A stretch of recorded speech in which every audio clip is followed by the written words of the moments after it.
આજથી એસટી બસની સવારીથી મોંઘી એસટી બસના ભાડામાં ₹1નો વધારો એસટીની રોજિંદી આવકમાં 20 લાખ સુધીનો થશે વધારો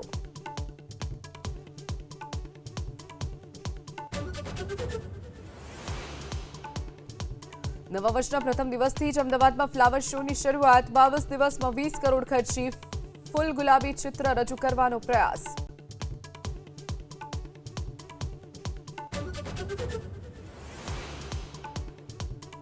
જૂનાગઢમાં કૃષિ સહાય પેકેજમાં કૌભાંડનો આરોપ મૃતકો ખેડૂતોના નામે ખોટા ફોર્મ ભરી સરકાર સાથે છેતરપિંડી કરવાનો ડીસીઈ પર આરોપ ત્રિસર્જીમાં વિસંગતતા બાદ નોંધાઈ પોલીસ ફરિયાદ આજથી એસટી બસની સવારીથી મોંઘી એસટી બસના ભાડામાં ₹1નો વધારો એસટીની રોજિંદી આવકમાં 20 લાખ સુધીનો થશે વધારો